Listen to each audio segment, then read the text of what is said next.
A star chosen because of his nose. A plague so bizarre, it was cut from the film. And the Red Sea parted with tricks you won't believe. These are 20 weird facts about the 10 Commandments you didn't know. So let it be written. So let it be done. Number 1. The nose that chose Moses. Charlton Heston didn't win the role of Moses because of his acting alone. Cecil B. DeMille was captivated by Heston's uncanny resemblance to Michelangelo's famous statue of Moses in Rome. DeMille even went so far as to sketch a beard over Heston's publicity photo to test the likeness. It's even said that both Heston and the statue shared a similarly broken nose, a detail DeMille couldn't ignore. Ironically, a decade later, Heston would portray Michelangelo himself in The Agony and the Ecstasy, a role that seemed almost fated after being chosen for Moses because of the artist's masterpiece. Number 2. The Baby Moses, cast before birth. Fraser Heston, Charlton Heston's newborn son, was cast as the infant Moses before he was even born. When director Cecil B. DeMille learned that Heston's wife Lydia was pregnant, he reportedly said, "Well, if it's a boy, he can play the part of Moses." True to his word, when Fraser arrived in February 1955, the very first telegram his mother received came from DeMille himself. "Congratulations, he's got the part. Love, CB." But Fraser's on-set debut almost turned disastrous. While filming the famous Nile scene, the basket carrying the baby began leaking and started sinking in 4 inches of water. As crew members scrambled, the set's child welfare worker stepped in, insisting only she could handle the infant. At that moment, Charlton Heston, staying in full Moses mode, used his deep, commanding voice and thundered, "Give me that child." The social worker handed Fraser over instantly, and filming continued. Number 3. Discovered at intermission. While starring in The King and I on Broadway, Yul Brynner kept a strict rule. No one was allowed backstage during the show. But one night, the doorman interrupted intermission with an unusual message. "There's a man who says he's Cecil B. DeMille, and he has to see you immediately about a matter of life and death." Brynner recalled, "He came in, shook my hand, and said, 'Mr. Brynner, how'd you like to make a picture that your grandchildren will see in theaters around the world? Will you play Ramesses in the 10 Commandments for me?' I said, 'Certainly.' We shook hands, and that was the deal."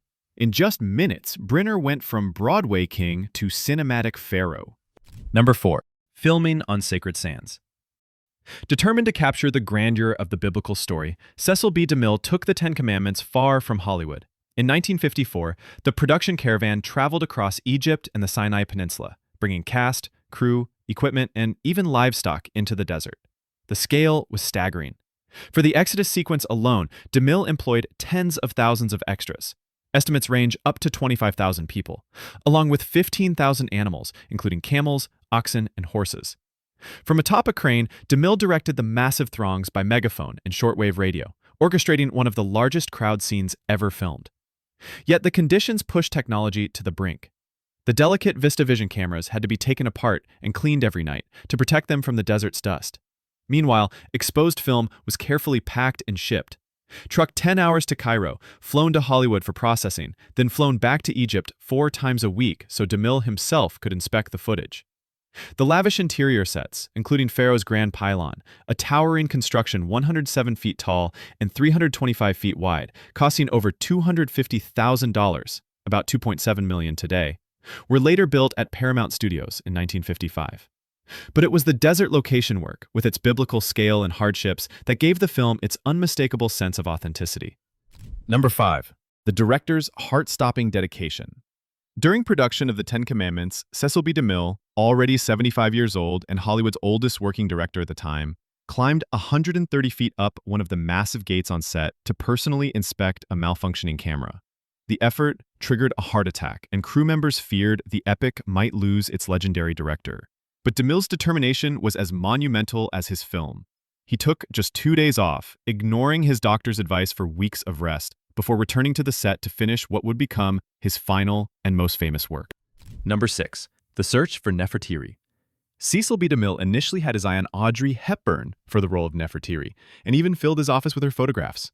But Hepburn's slender build, which was Hollywood code for flat-chested, was thought unsuited to the revealing gowns, and she was reluctant to leave Rome, where she was newly married and filming War and Peace. DeMille needed an actress willing to spend months in Hollywood, so he turned to Anne Baxter. Baxter devoted herself to the part, enduring 8 months of fittings with Edith Head's wardrobe department, and even suggesting a putty nose to look more Egyptian, an idea DeMille flatly rejected. She later recalled his thundering direction. It was silent movie acting with dialogue. A fitting remark, since DeMille had previously directed the 1923 silent version of the Ten Commandments. Number 7. The Angel in the Clouds. The chilling angel of death that drifts across Egypt wasn't imagined by DeMille himself, but by one of his secretaries. One evening, she spotted a cloud with eerie, finger-like tendrils stretching through the sky. She quickly sketched the unsettling shape and showed it to DeMille, who declared it the perfect inspiration for the film's most terrifying plague. The special photographic effects team, led by John P. Fulton, realized the vision on screen using smoke elements and optical compositing. The result was a creeping, otherworldly fog that seemed alive, a spectral hand of death sweeping silently through the night. For other sequences, such as the cloud scene during the parting of the Red Sea, the crew used similar ingenuity. Storm clouds were simulated by filming white smoke against a translucent sky backing, then adding color optically in post-production. And speaking of the Red Sea, that effect is one of the most famous in film history, and the way they pulled it off in 1956 will blow your mind. That's coming up. Number 8. Brynner's battle to measure up. Playing Ramses opposite Charlton Heston's towering Moses came with challenges for Yul Brynner.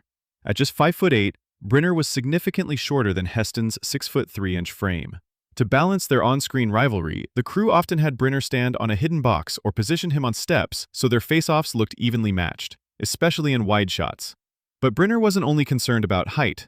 Knowing he would spend much of the film shirtless, he threw himself into a rigorous weightlifting program, determined not to be physically overshadowed by Heston. The effort paid off. His newly bulked-up physique was so noticeable that audiences also remarked on it when he returned to Broadway in The King and I shortly after filming. Number 9. Eyes of Egypt. Cecil B. DeMille insisted that several principal cast members, including Anne Baxter, John Derrick, Deborah Paget, and Nina Foch, wear uncomfortable brown contact lenses to better resemble ancient Egyptians. The lenses were primitive by modern standards, often dry and irritating under the hot set lights, and actors complained they were difficult to wear for long shooting days. Yvonne De Carlo began filming under the same restriction, but her contacts constantly popped out during scenes. Eventually, DeMille gave up on making her wear them, deciding that her luminous, natural gray-green eyes were too beautiful to hide. What started as a practical problem became a creative choice, and her character Sephora remains one of the only principal figures in the film to appear without the brown lenses. For De Carlo, the Ten Commandments also brought a personal blessing. While on location in Egypt in 1954, she met stuntman Bob Morgan and quickly fell in love. The two married in 1955, and DeMille himself became the godfather of their first son, Bruce. Number 10. Price over Rathbone. The role of the sadistic master builder Baca almost went to another Hollywood legend. Veteran actor Basil Rathbone, best known for Sherlock Holmes, personally wrote to Cecil B. DeMille asking to be considered. In his letter, Rathbone admitted, "I wanted it for the record, as this probably will be DeMille's last picture, and I knew there was a real good heavy in the script, a real heel type." But DeMille passed him over, giving the role instead to Vincent Price, whose sinister charisma brought Baca vividly to life.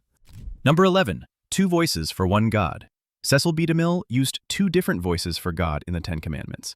In the burning bush scene, the voice is Charlton Heston's, recorded in a softened, lower register. For the tablet giving on Sinai, DeMille turned to bass singer Jesse Delos Jukes, a former member of the Mormon Tabernacle Choir. To give the voice extra majesty, the production recorded the Salt Lake Tabernacle organ and layered in the Vox Humana stop, done with permission from LDS Church President David O. McKay. Number 12. The Bald-Headed Old Fart. Cecil B. DeMille ruled his set with a booming voice and a megaphone. But even he wasn't immune to a little comic rebellion. During the filming of the wild Golden Calf orgy sequence, DeMille was in the middle of giving long-winded instructions when he noticed a young extra whispering to her friend. Irritated, he stopped and demanded to know what was so important. After a long, awkward pause, the woman finally blurted out, "I was just saying to my friend here, I wonder when that bald-headed old fart is going to call lunch." The set went silent. DeMille glared, lifted his megaphone, and simply roared, "Lunch!" The cast erupted in laughter, and the story became one of the most legendary anecdotes from the production. Number 13. An Ambulance for Amenadab. H.B. Warner, best remembered as Jesus in Cecil B. DeMille's The King of Kings from 1927, and as the tragic Mr. Gower in It's a Wonderful Life, was brought back for a poignant cameo in the Ten Commandments. Cast as Amenadab, the frail Hebrew elder who was too weak to make the journey out of Egypt, Warner was nearly as fragile in real life as the character he portrayed. By then in his 80s, and in failing health, Warner was living in a nursing facility. DeMille so valued his presence that he arranged for an ambulance to bring Warner from the home to the set, allowing him to film his small but memorable role. It was a respectful nod from DeMille to an actor who had once starred in his silent epics. Number 14. The plague DeMille didn't dare show. Not every biblical plague made it into the Ten Commandments. DeMille actually filmed the plague of frogs, complete with swarms of the creatures leaping from the muddied Nile and bounding through the palace halls after Nefertiti and her attendants. But when the footage was reviewed, the effect came off as unintentionally comic. Instead of inspiring dread, the frogs looked more like slapstick chaos. DeMille reluctantly cut the entire sequence, deciding it risked turning a moment of biblical judgment into unintended comedy. Number 15. The role that saved Edward G. Robinson. By the mid-1950s, Edward G. Robinson's Hollywood career was on the brink. Though once a box office titan in gangster classics like Little Caesar, he had been tainted by the Hollywood blacklist due to his left-leaning political associations. Work had dried up, and Robinson feared he might never return to major films. Cecil B. DeMille was staunchly conservative and personally opposed to Robinson's politics, yet he still cast him as the scheming Hebrew overseer Dathan. The part gave Robinson a juicy villain role at a time when he desperately needed visibility.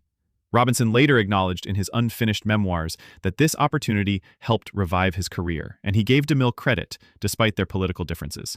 For Robinson, the Ten Commandments wasn't just another role, it was his Hollywood lifeline. Number 16. The effect that made film history. The most unforgettable moment in the Ten Commandments is Moses raising his staff as the Red Sea parts. A sequence so ambitious it became one of the most famous special effects in film history. To achieve the miracle, DeMille's effects team spent 6 months assembling nearly 30 separate composite elements, blending together miniatures, location footage from Egypt, matte paintings, traveling mats, and storm clouds. The price tag was staggering for the time, about $1 million for this single sequence.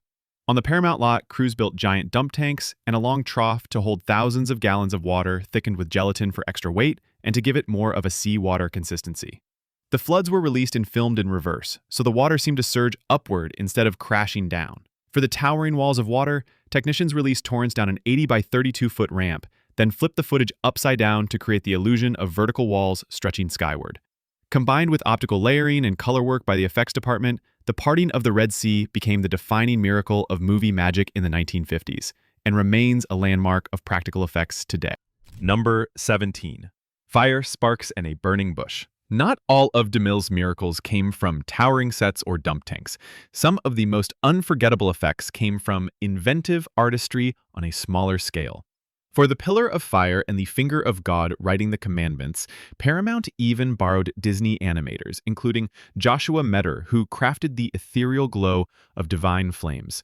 To give the fire an otherworldly edge, the effects team layered slow-motion footage of burning magnesium, producing sparks that seemed alive.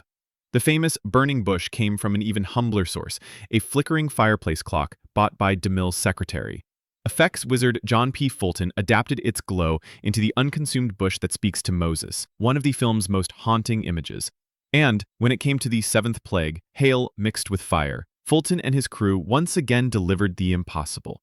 For the hail, they dropped miniature pellets made from popcorn, which had the right size and texture when filmed in slow motion. The fiery component came from burning embers and flame elements, shot separately and then optically composited over the falling hailstones. The paradoxical result, ice and fire raining together, looked both surreal and terrifying, and it became one of the most visually arresting plagues in the Ten Commandments. Number 18. The role that saved Deborah Paget's soul. For actress Deborah Paget, playing Lilia in the Ten Commandments had a spiritual impact that lasted far beyond the film. Years later, Paget became a born-again Christian and often reflected on how her time working with DeMille foreshadowed her faith journey. She recalled DeMille once telling her, "I feel the hand of God has been on you." Paget came to see the experience as a turning point, saying, "I think my evangelical work was foreshadowed when Cecil B. DeMille chose me for the Ten Commandments." For Paget, the epic wasn't just another role in a biblical blockbuster. It became a spiritual milestone that shaped the rest of her life. Number 19. The 14-month miracle. Filming the Ten Commandments was exhausting, but finishing it was just as demanding. After the desert sets were struck, Paramount's editing and effects teams faced the massive job of weaving together live-action footage, optical composites, and groundbreaking effects into a seamless whole. The post-production marathon lasted 14 months, with crews working grueling hours to blend dozens of practical elements into scenes like the plagues and the parting of the Red Sea. Every frame was checked for continuity across footage shot on 2 continents with thousands of participants. By its 1956 premiere, the film stood not only as a triumph of spectacle, but also as one of the most complex editing feats in Hollywood history. Number 20. The Eternal TV Tradition. While The Ten Commandments was a box office sensation in 1956, its true afterlife began on television. Since 1973, the epic has aired every year on ABC around Passover and Easter, becoming a seasonal tradition for generations of families. For many viewers, Charlton Heston's Moses, Yul Brynner's Pharaoh, and Cecil B. DeMille's booming narration are as much a part of spring holidays as matzah and Easter eggs. Nearly 7 decades later, it remains one of the longest-running annual TV broadcasts in U.S. history, proof that DeMille's spectacle has become a ritual all its own. Which scene from this movie do you remember the most? And which of these behind-the-scenes stories surprised you? Drop your thoughts in the comments below. And remember, thou shalt like, subscribe, and share. Thanks for watching.